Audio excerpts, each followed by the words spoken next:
to just make sure you're okay with it. Hi, everyone. I would like to just begin by introducing myself as Amy Christensen. I am the convener of the Global Childhood's Research Hub seminar series, which you've joined.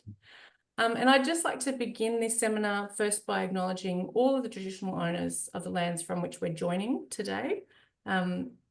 Nikki is obviously joining from Canada, but we're also joining from all around Melbourne and Victoria. From the University of Melbourne, I would like to acknowledge the Wurundjeri, Woiwurrung and Bunurong peoples, traditional owners of the Parkville campus, as well as the Yorta Yorta Nation and Dja Dja Wurrung people, traditional owners of the lands occupied by other University of Melbourne campuses. So we pay respect to elders past and present, and we acknowledge the important place of Indigenous knowledges in the academy. And as a community of researchers, teachers, professional staff and students, we're privileged to work and learn every day on Indigenous lands and with Indigenous colleagues and partners. At the Global Childhood's Research Hub, we recognise the unique place held by Aboriginal and Torres Strait Islander peoples and as the original owners and custodians of the lands, the skies and the waterways across the Australian continent, and their continuous connection to, knowledge of and care for country for more than 60,000 years. So with that, I would like to just introduce Nikki Rotas, who is our Assistant Professor of Curriculum Studies and Studies in Applied Linguistics at Western University in Canada.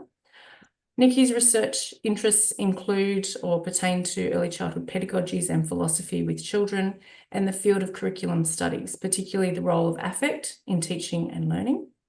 Nikki's research is situated in urban contexts and is community-based. And her educational methods that appeal to studies of affect, such as research creation, arts-based and visual methodologies, are also part of her academic interests as well.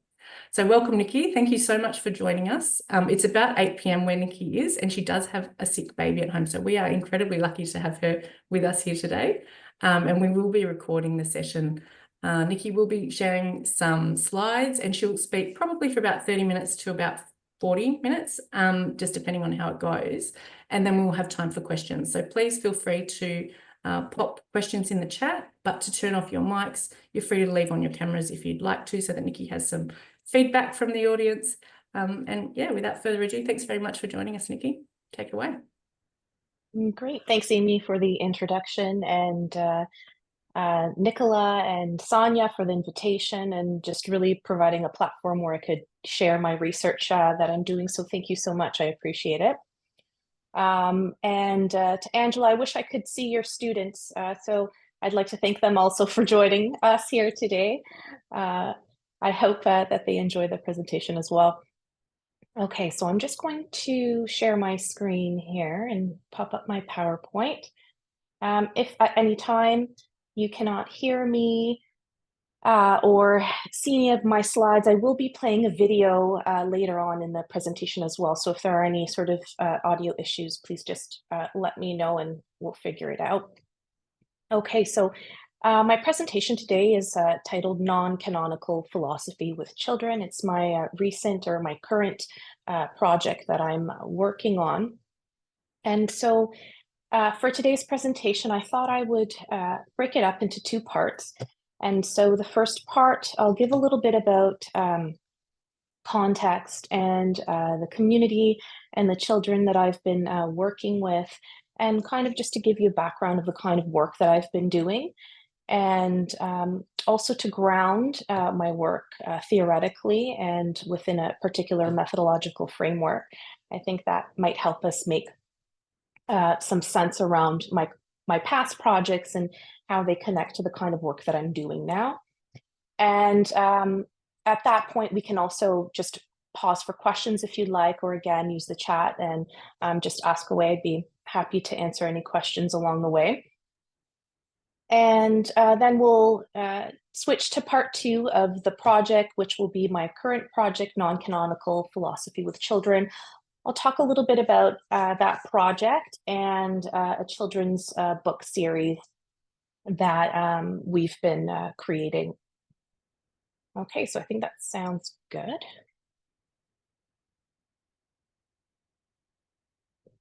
Okay, so I just want to take note of the images that you'll be seeing throughout the presentation.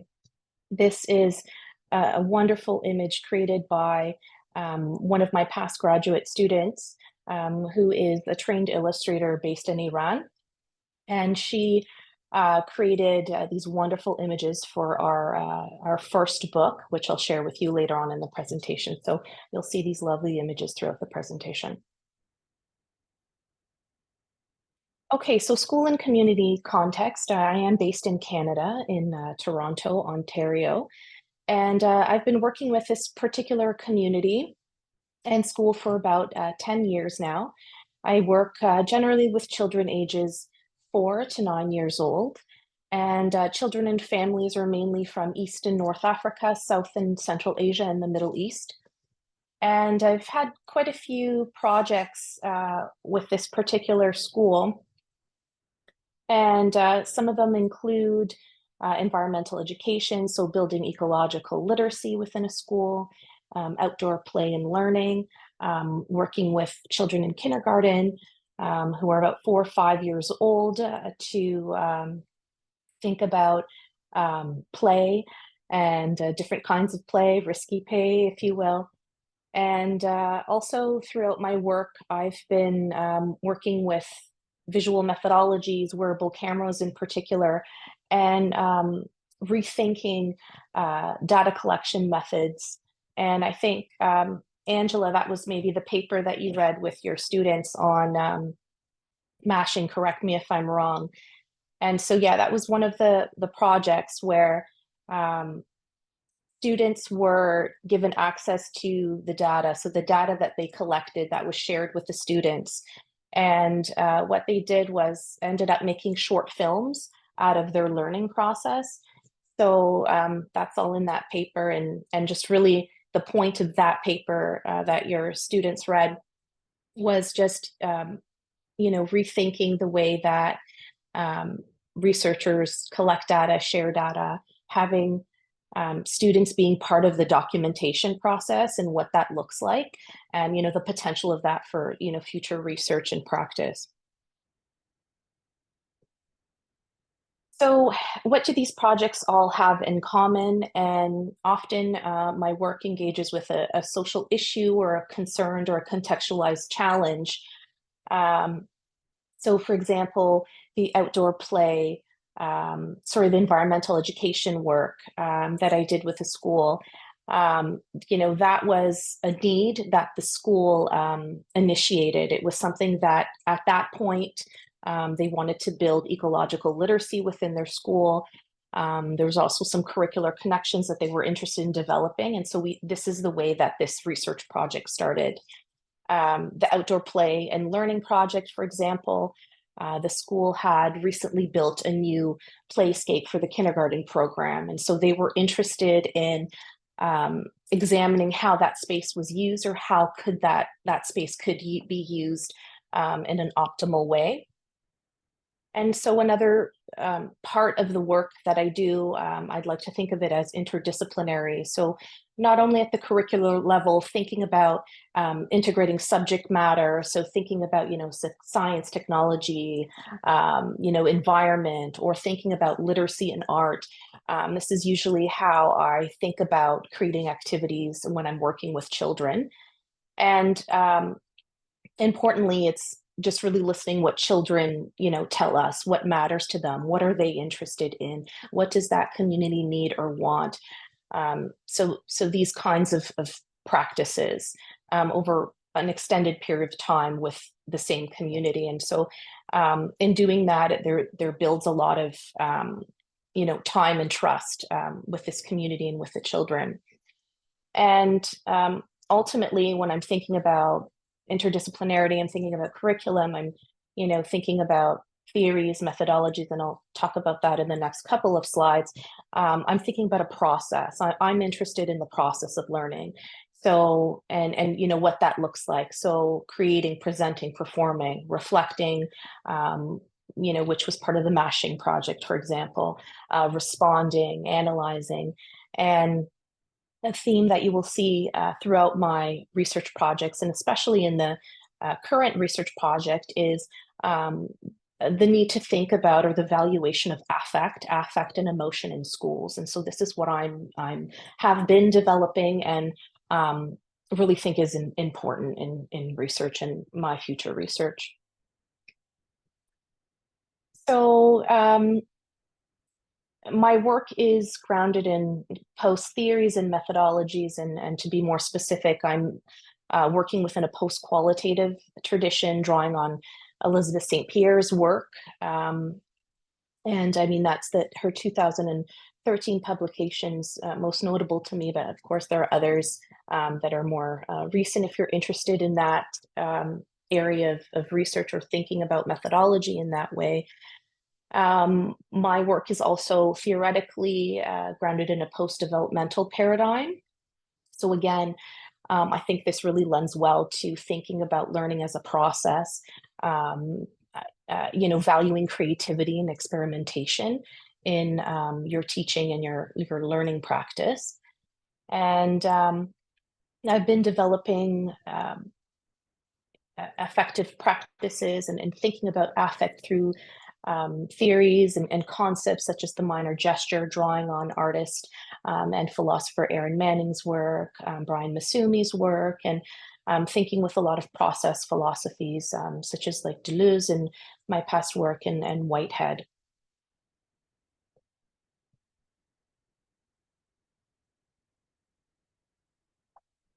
So I'm not sure if research creation, I think there is a lot of work happening, and that might be familiar to some of you on this Zoom.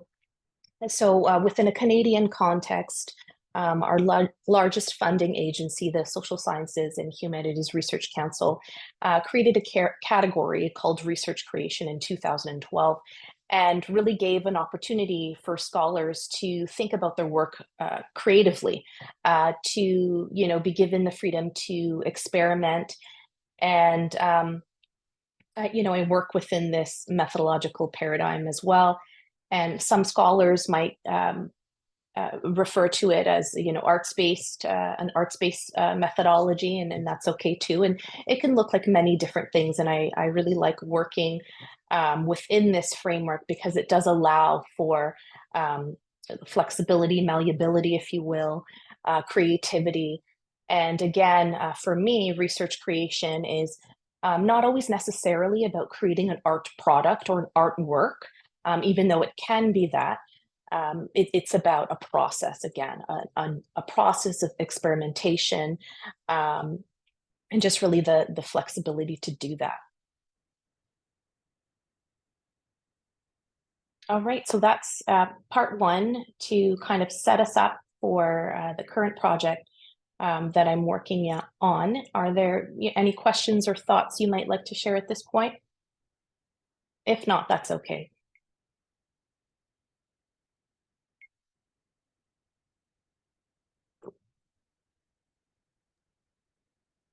Anybody wanted to put anything into the chat? I'm happy to keep going, Nikki.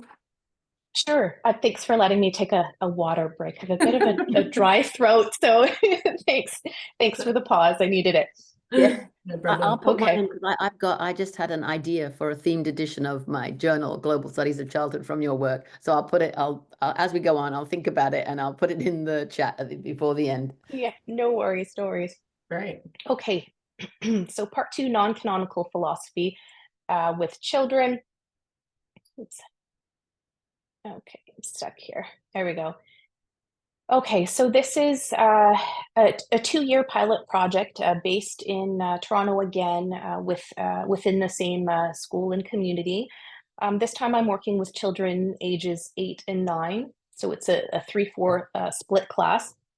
And this project was created with Dr. Alexandru Manafu, who is a philosopher at York University. And so, in my previous slide, I was talking about interdisciplinarity in terms of curricular subject matter, et cetera. But one thing I do like to do within my work and my research is connect with scholars outside of education or outside of the field to kind of get a different perspective and really create and collaborate something, kind of out of the box is kind of my goal each time. So Alex has done a really great job in inspiring me and making this work better.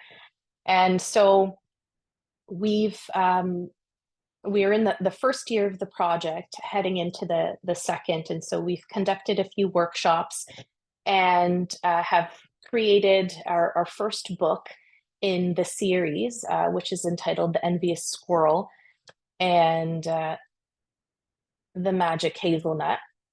So this is one of the images from the book. We're still working on the title page. That's taking some time, but decisions. So these are just some lovely images. Faru, by the way, is the name of the illustrator that we've been working with. So what is non-canonical philosophy? It draws on the P4C field. So I'm not sure if anyone's familiar with P4C philosophy with children or philosophy for children, largely built by Matthew Lipman and Margaret Sharp in the Community of Inquiry, etc. And so we've been dabbling in this field and have drawn from it quite a bit. And we argue in our work that P4C has, and philosophy within the childhood classroom has predominantly a Western conception of philosophy and practice, and it has largely focused on reasoning and argumentation. And our approach to NCP, or non-canonical philosophy, involves ideas from non-Western philosophy, and themes and ideas are derived from fables, tales, riddles, poetry, the children themselves, the children we're working with, and our graduate students that we're working with as well. And importantly, a big piece of this approach is that it values and really focuses on the importance of affect and emotion in learning. So how do you do non-canonical philosophy? There are 4 parts we can think with. The first part of NCP workshop, you would have a facilitator, present children, or a performer. It's really a malleable kind of practice that it doesn't have to look this way. But I'll just give you an example of some of the things that we've been trying out. And so a facilitator will present a philosophical problem in the form of a puzzling question. So something like, how many times can you step into the same river? Or we asked this to our students in our very first workshop. Have you ever felt envy? And I'll play the video for that, and we'll go through their answers. And so the second part, the problem contains a prominent affective element, such as a story where the actions of the protagonist prompt an emotional response or a moral dilemma. Number 3, children try to solve the problem in a community of inquiry. And then lastly, children can go back into smaller groups or smaller communities of inquiry and formulate their solutions to the problem through multiple forms of expression. So you can have students engage in storytelling, drawing, painting, poetry, and other forms of art making or artistic expression. So that's basically NCP in a nutshell. And in our development of the NCP workshops and the book series creation process, we drew on quite a bit of works, mostly fables, parables, tales, and riddles, as I had mentioned. These are just some texts that we've delved into, and then also some reference work to get us started in building these workshops and stories. So in our very first workshop that we piloted, which I'll show you a little cut from that, we were very ambitious and wanted to tackle big themes, and kind of had this this book, The Envious Squirrel and the Magic Hazelnut, as a provocation. And so You know, we tackled big feelings such as envy, regret, gratefulness, happiness, sadness. So it was a lot in hindsight, but we can talk about that later. Okay, and just pop up my AirPods here, and I'll play this video for you. It's about 3 minutes long. This is our community of inquiry, and I won't set it up, but we can talk about it after. I just want you to watch it.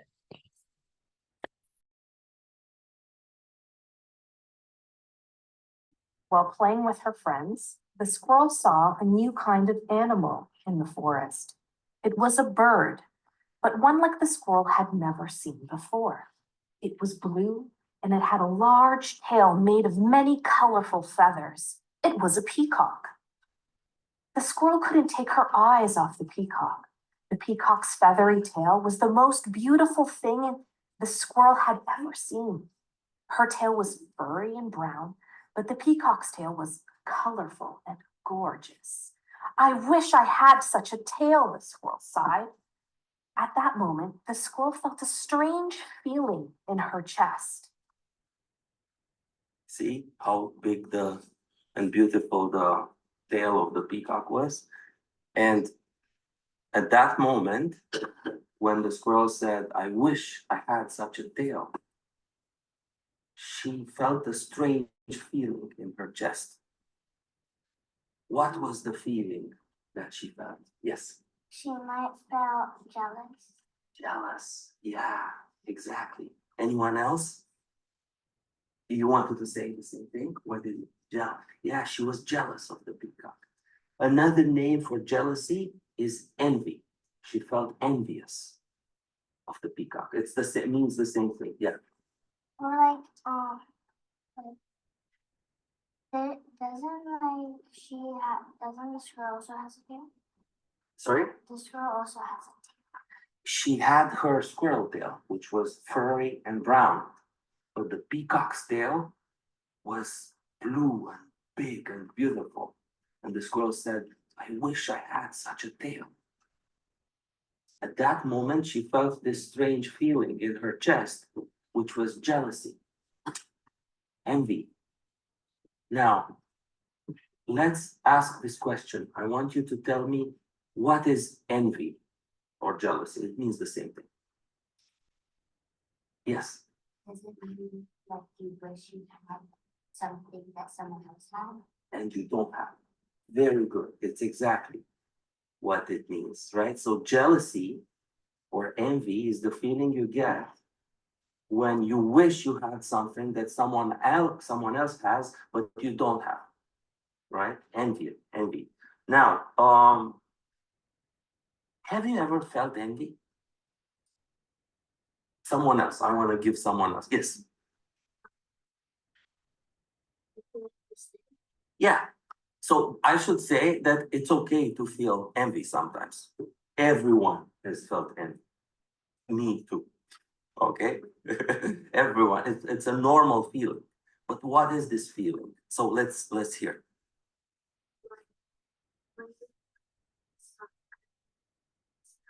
Uh-huh.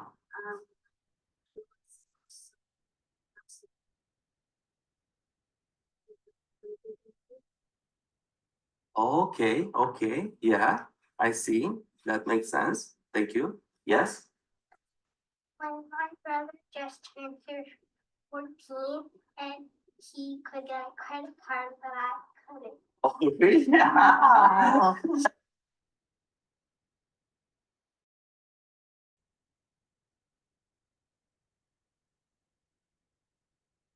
All right, can you hear me? Okay, great. So that was our very first time in the classroom, our very first workshop. And, you know, we used jealousy and envy interchangeably. And there were a lot of things that kind of came after that. So for example, behind us, there was a screen and pictures of a peacock and squirrel were behind us. Because at that time, we hadn't created the book just yet. We had the text, which you see our notes right there. We're reading the book.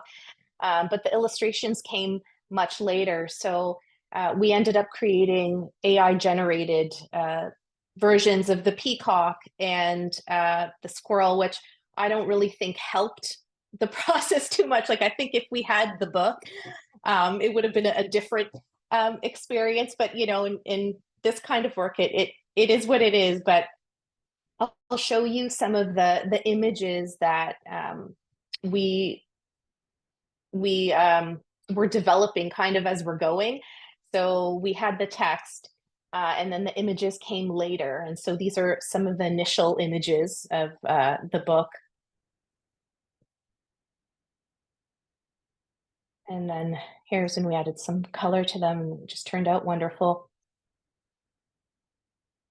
And then this is the book. These are some of the images, and I'm going to do a little short read aloud. There's about 4 pages of literally the scene that you just saw, and I'll do the read aloud with the images, and then we'll have a chat.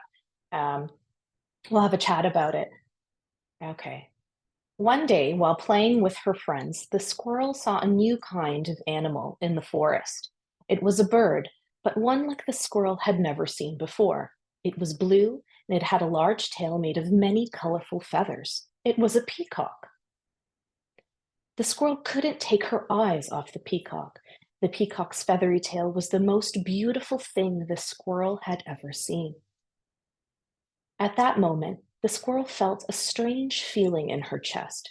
Her tail was furry and brown, but the peacock's tail was colorful and gorgeous. I wish I had such a tail, the squirrel sighed. The strange feeling that the squirrel felt in her chest was envy. The squirrel was envious of the peacock for having such a beautiful tail. Envy did not feel good. And then we asked the students, envy is when you want something that someone else has and you feel upset because you don't have it. We asked them, have you ever felt envy? And you saw their responses there. I'm not sure if you heard them. They weren't too loud, so I've wrote them out here for us. So one of the students, one of the children said, when we were playing soccer at my friend's house, she was jealous of me that I could kick further than her. Another child said, when my brother just turned 14, he could get a credit card and I couldn't. So after that community of inquiry, and you know, what we had the children do was go back to smaller and work in smaller groups or smaller communities of inquiry and recreate the characters, or they had the opportunity to change the storyline and reflect on their response to, you know, what is envy? We asked them about, there was another part in the story about gratefulness. What does it mean to be grateful, etc. And these were just some of the children's illustrations or interpretations of the story. Many of them drew the peacock, the squirrel. And so just really the purpose of having them move from the community of inquiry into smaller groups was to have them think about their emotions, come to know them, and basically negotiate their understandings with their peers, and gives them another opportunity to reformulate, to communicate, to refine in these creative ways. And other sessions this was more of like a storyboarding visual art exercise, and other sessions we've also done some role playing, etc. So you know, you could do poetry. So it's really open in terms of how you want students to think about the emotions, and for this particular purpose, to think about envy or gratefulness or sadness or loneliness. So some research highlights as we're moving through this first year of the project, and we'll be starting up again in September with some more refined workshops, and because you learn a lot when you play back your data. It's really interesting. And so, one thing I will say, and really the point of this research is that emotions are important.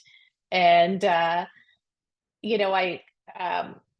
came across this wheel the other day, and some time ago, someone had asked me, name the emotions. How many emotions can you name? And I think I named a handful, and funny enough, they were all kind of like negative emotions. It's funny how you name the negative emotions. It's the first thing that pops into your head. But just like look at all these emotions that can be experienced, if not many in one day, but over time. And really the point of this research, and the point that I'm making here, is that emotions are important, because they're part of thinking and they're part of understanding. This research does not separate emotions from thinking and understanding. This research also tells us that children are capable of complex emotions. They're capable of understanding, articulating their emotions, naming their emotions. And this kind of work in this process, of course, takes time. It's a slow process, and that's also okay. And I think importantly, the valuation of emotions in schools is something not only in philosophy, but also just generally, just really paying attention to affect and emotion in schools, I think gives a lot of insight into learning, into children's thinking, into pedagogy, into creating future practices that really value emotions, a cognitive and affective stance of the child. I will leave you with a few images here. So this is the second book in the series, and we're basically at the stage of creating characters. We have the text. Again, the text comes before the images, and sometimes I wish we had both. But for now, these are our characters in the foggy forest in the mysterious caravan. And in this next book, these cute animals navigate the forest through touch and smell. And just really the moral of the story, or what we're trying to encourage within these texts, our curiosity, the valuation of different perspectives, and it encourages risk-taking and kind of venturing out of your comfort zone, if you will. And a few more little guys here, and here you go. And that's it. Thank you. Thank you so How am I much. for time? Yeah, you're fine for time. We're at 10:36, so we've got some time. Thank you so much. I really enjoyed that. For me, the real value, or something that I love about this approach, is that it inspires and supports children's reflection on their feelings and capacities for self-regulation without labeling those emotions as good or bad or pro-social, etc. So when we work with children who are neurodivergent or disabled, it's really useful in that it isn't pushing that neuronormative agenda. The co-creation of responses and reflection supports that learning and thinking explicitly, which is like both multisensorial and multimodal and post-developmental. So yeah, I really, really enjoyed that. Thank you so much. We do have a couple of comments in the chat. I don't know if we've got questions yet, but I might just read them out for the audience who might be listening to the recording. So Nicola's written, we do similar types of activities in multiliteracies, which is in our graduate diploma of early childhood teaching, where they reflect and innovate on texts in different multimodal formats. So they can be collated into a book like yours, or developed into an individual anthology or a movie or a podcast. Nicola really likes the aspect of using a range of words and building up that repertoire of words and meaning to support meaning making and knowledge building. as well. So I think that one's more of a comment than a question, but we do have a question here. So how were the images? Question is next. Oh, the question is next. Sorry, it's also yours. So how were the images first conceptualized and generated? Did the children try and give feedback on the draft versions? Did they also contribute to the context of the text as they developed ideas about, content of the text as they developed ideas about their feelings?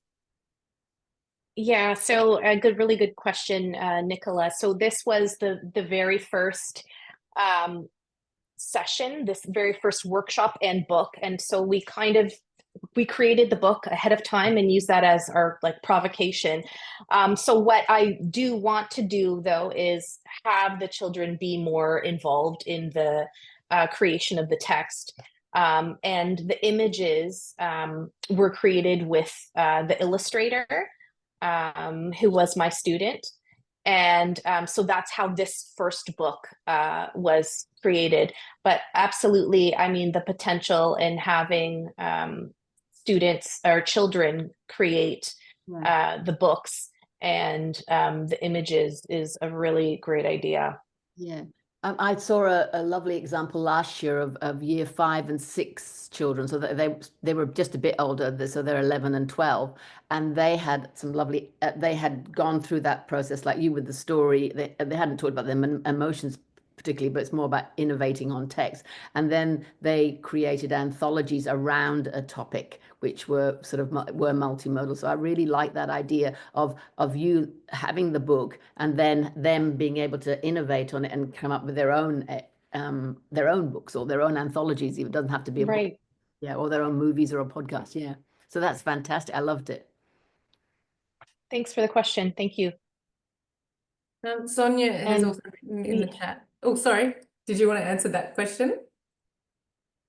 No, I was just reading Sonia's question here about the differences between P4C and philosophy with children.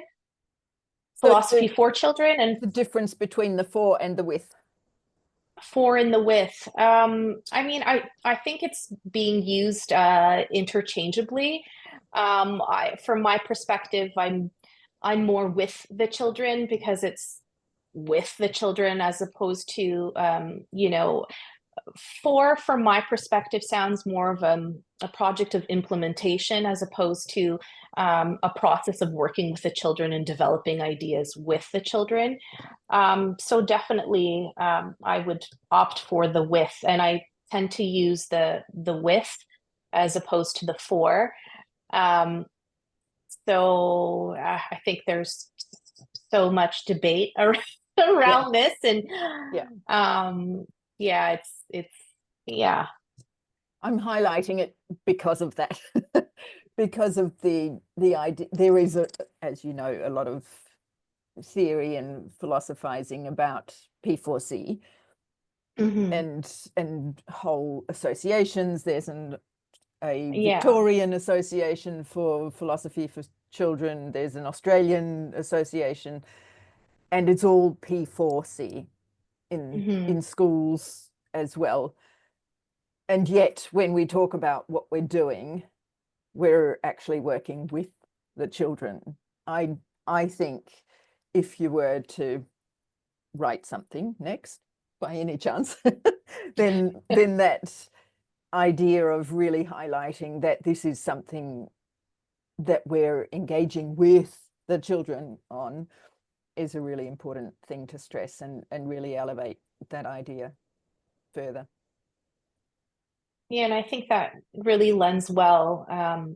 The with is very much a process with children. And I think that it makes sense to me from that perspective.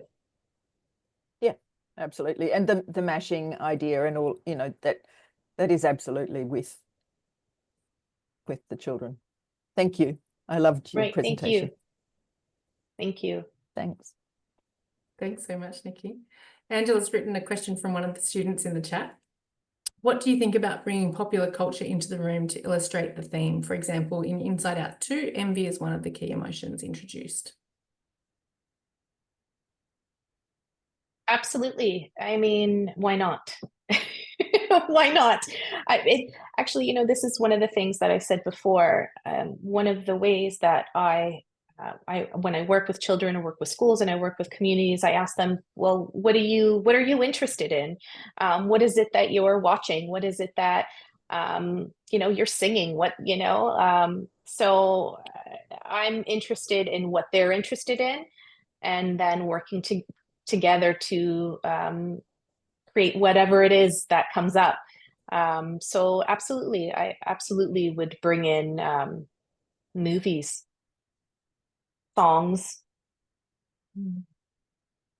And I mean, I think too, like in education, that's been done as well, bringing in popular culture, bringing in rap music, for example. And so, yeah, absolutely, I think so. I think that whatever's happening outside of school is happening inside of school too. So,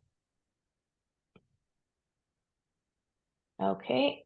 Sonia, does the P4C you have seen focus on reasoning and argumentation, or is there spaces for emotion discussion? Sorry, Nicola. Oh, Nicola, was that to Sonia or to and to you as well? Because Nicola's talking to me.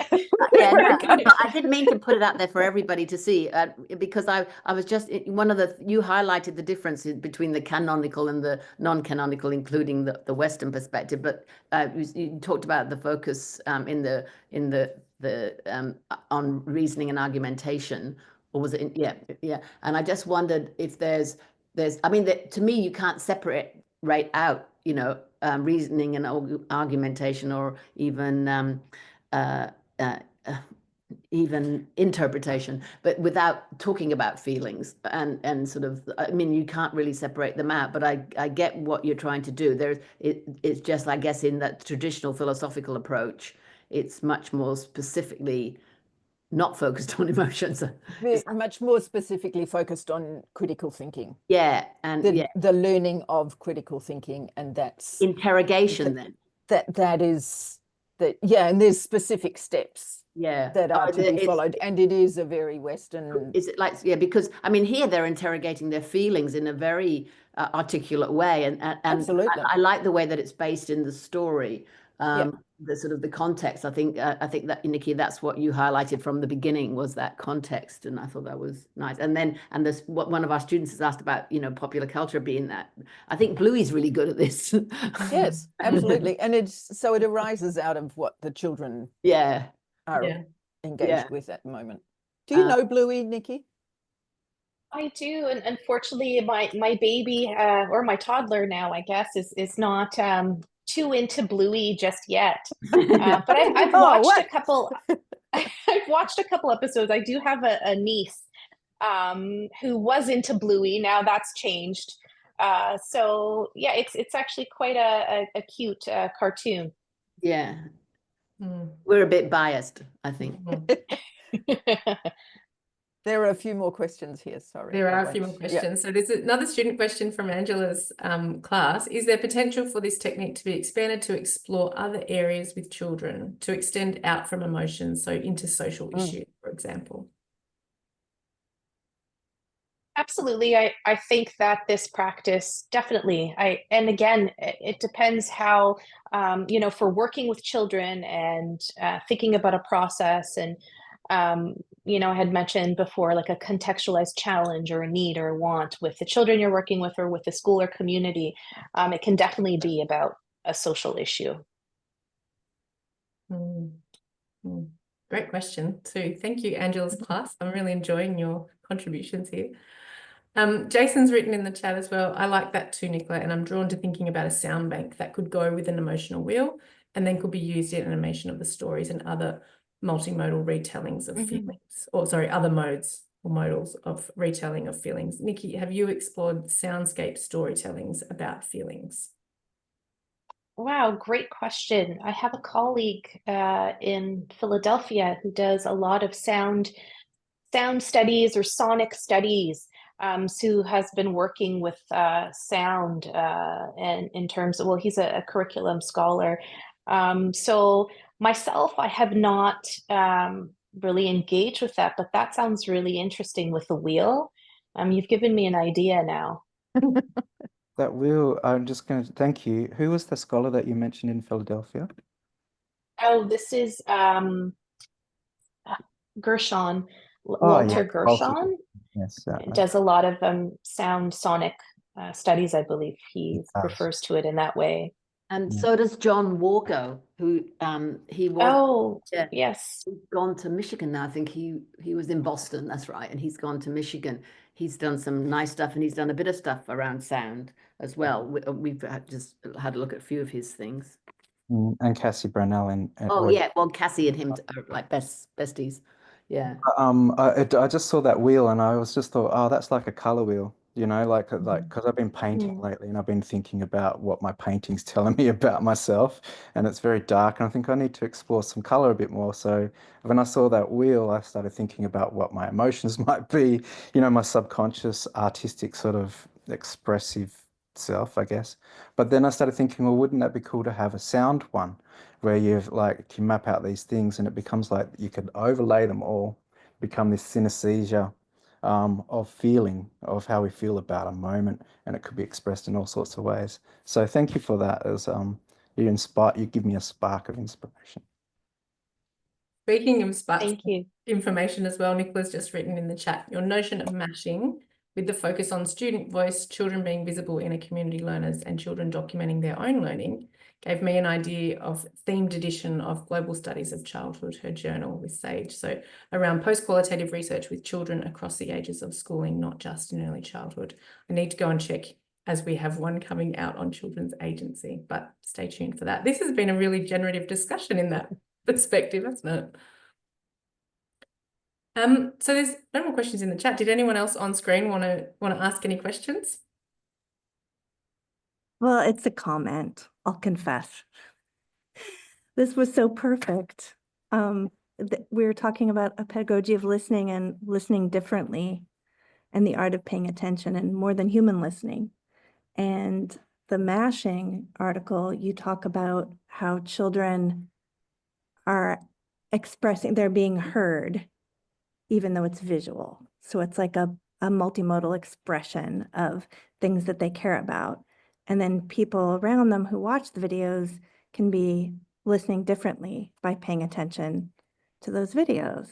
And then that sort of theme carries over into today with so much expression and learning happening with the children and with the teachers, researchers about the children through images and other forms. So just thank you. So generous. Thank you so much. And I mean, you know, you've given me ideas here to think about sound as well in my work. And, you know, we're heading into the second year of this project, so things are still very flexible. And, you know, the way of kind of doing this work it allows for that. To kind of, you know, change your direction because of, you know, something someone said or another collaboration, etc. So thanks so much for your thoughts, your generosity, and it was really my pleasure sharing my work with you. Thank you. Thank you so much, Nikki. Thank you for taking up the offer, Nikki. Yeah. Thanks for the invitation. It was truly my pleasure. The opportunity to have that research creation category in Canada seems a really good opportunity, because our I'll just pick on the ARC, the Australian Research Council grants. They're so specific. And I was just in a meeting yesterday with a research director, you know, not an academic, somebody who controls funding and stuff, and gives us advice on grants, because we've got a Spencer going in again. And I was telling her the feedback we got, and you know, and all she could think of was, well, what evidence are you going to have? How are you going to compare them? I said, well, the three different sites. One is in Connecticut, one's in Illinois, and the other one's here with us.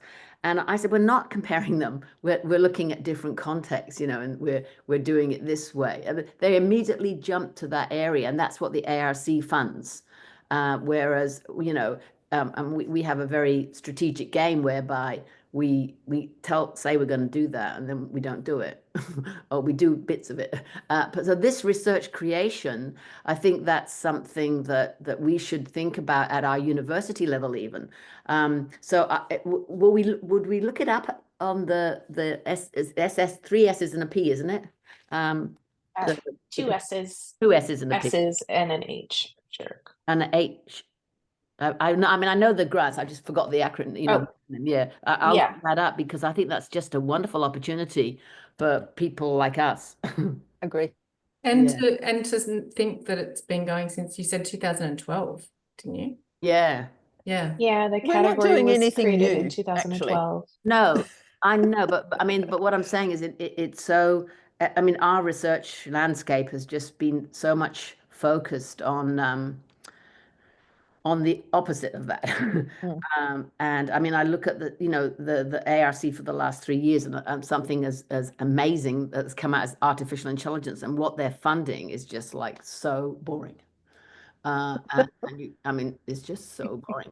And the other day, Sue Grieshaber and I did a talk to this group in Finland about post-qualitative research in our journals, and there was just such an appetite for it. And I just think that it meshes well with the approach you're taking. And rather than reinvent the wheel, I should go there and have a look at that, because I just think it's a brilliant concept. Definitely.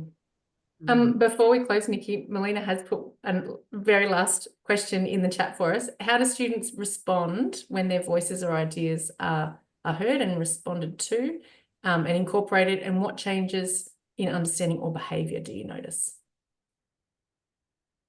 So I'll refer back to the mashing example. So that was really interesting when I think it was just a whole bunch of excitement, seeing themselves on a screen.